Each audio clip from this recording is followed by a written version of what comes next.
It's called Le Volcast.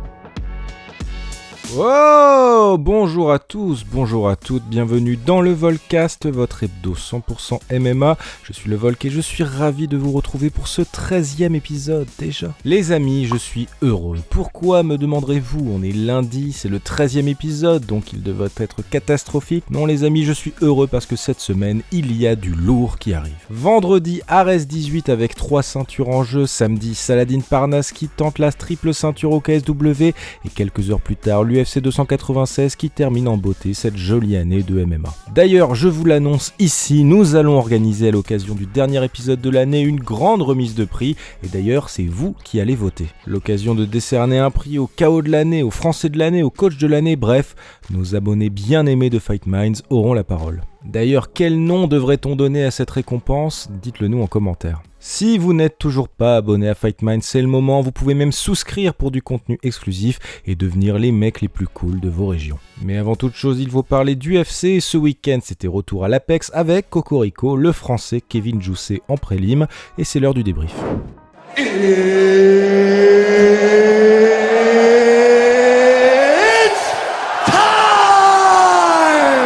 Alors au départ cet événement devait être un UFC Shanghai et puis finalement problème administratif et ouf, on revient à l'Apex et son ambiance survoltée où on pourrait presque entendre une mouche se prendre une Kimura. Talita Alencar bat Ryan Dos Santos sur décision partagée chez les strawweights avant de laisser place à Tatsuro Taira, la pépite japonaise. Toujours invaincu, le Nippon était opposé à Carlos Hernandez et c'est avec ses points que Taira termine son adversaire dans le deuxième round. Le japonais a ensuite call-out Mohamed Mokaev, un autre prospect invaincu chez les flyweights, qui a par la suite donné son accord sur X. Alors je sais pas si le combat se fera, mais ce dont je suis certain, c'est que Tatsuro Taira n'a plus rien à faire en prélim, et encore moins à l'Apex. Pour en revenir à la carte préliminaire, Luana Santos bat Stephanie Egger à la décision, Steve Garcia assène un violent KO à Melzikael Costa, et Park Young-song termine Shannon Ross dans le deuxième round. C'était ensuite au tour du plus océanien des Français Kevin Jousset de faire son retour dans l'octogone 3 mois après ses débuts réussis à l'UFC.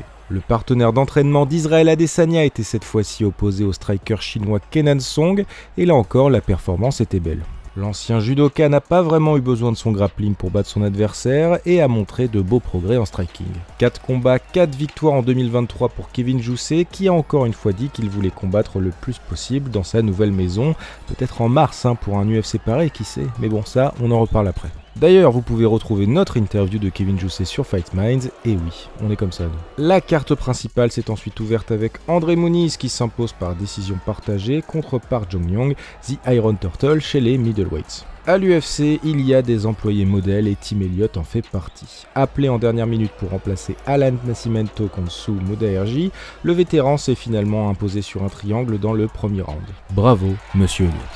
Une des grosses performances de la soirée, c'était également Nasrat Akparas qui s'impose contre Jamie Mullarkey avec un méchant TKO. Le sosie de Kelvin Gastelum se relance donc en 2023 après une carrière un peu en dents de scie, on va pas se mentir, mais le mec n'a que 28 ans, on le rappelle. Était ensuite enfin venu le temps de mes chouchous. Le premier était en co-main event, Khalil Rountree Jr. affrontait Anthony Smith, lui aussi appelé en short notice. Le roi de la violence Rountree était encore une fois bien en forme et c'est avec un méchant uppercut que l'américain trouve la faille, envoyant ainsi valser le 8e de la catégorie des light heavyweights.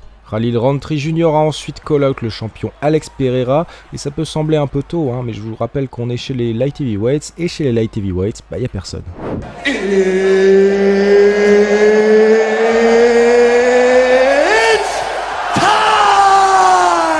Mon deuxième chouchou dans ma catégorie préférée, c'est le chinois Song Yadong. Lui aussi devait avoir un autre adversaire en la personne de Peter Yan, et puis c'est finalement Chris Gutiérrez qui lui faisait face ce samedi dans l'octogone. Plus complet que son adversaire, Song Yadong réalise une jolie performance debout et au sol, et s'impose tranquillement au point pour sa deuxième victoire de l'année. Ouais, les gars, regardez juste le top 10 des bantams, c'est une dinguerie. On referme donc la page de la dernière Fight Night de l'année, et on passe au reste de l'actu, c'est les news.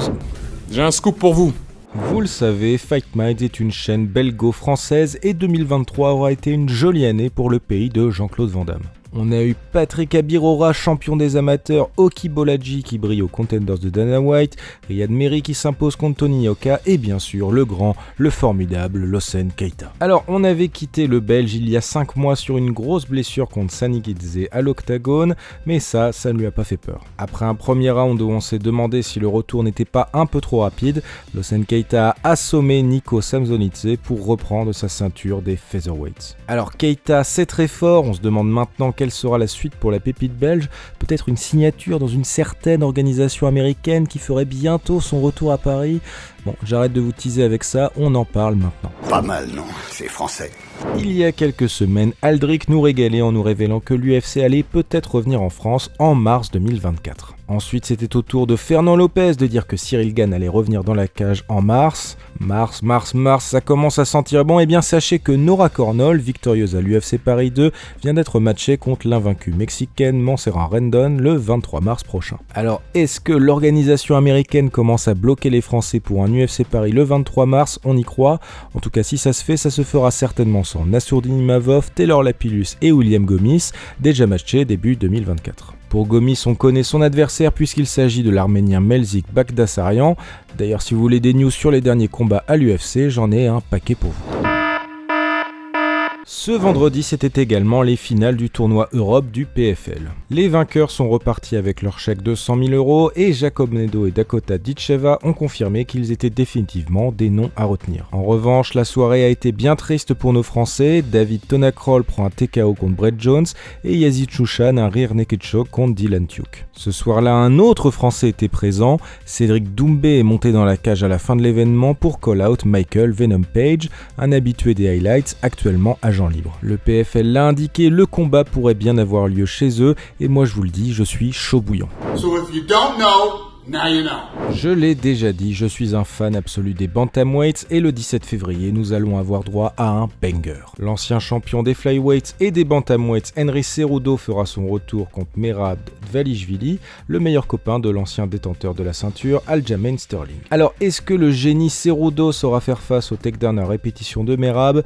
Réponse dans quelques mois pour l'UFC 298. Ce samedi, short notice encore puisque le redneck Bryce Mitchell remplace Gigas Chikadze contre Josh Emmett. Petit banger également le 3 février chez les lightweights avec Renato Moicano contre Drew Dober pour un choc dans le bas du classement. La meilleure copine de Paddy Pimblett, Molly McCann, quant à elle fera face à Diana Belbita après avoir enchaîné plusieurs revers. Le même soir, Nate Maness sera opposé à l'invaincu Azat Maksoum et le 10 février, Danny Gueux fera face à Leron Murphy. J'en parlais un peu plus tôt, mais Mohamed Mokaev affrontera Alex Perez pour ce qui devrait être une carte en Arabie Saoudite. On ne l'avait pas vu depuis sa défaite contre la française Manon Fiorot, Caitlin Chookagian tentera de stopper Macy Barber chez les flyweights le 9 mars. Et sinon le 16 mars, Ode Osbourne affrontera Jafel Filo et je pense qu'on est bon, c'est déjà pas mal.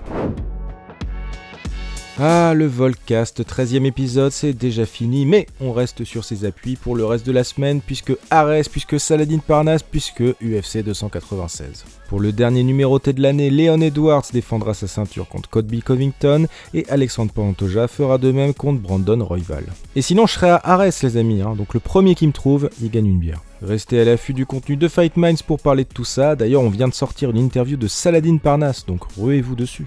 Quant à nous, on se retrouve lundi prochain pour débriefer tout ça et je sens que ça va être chargé. Prenez soin de vous et n'oubliez pas. Every Monday, I listen to Le Volcast.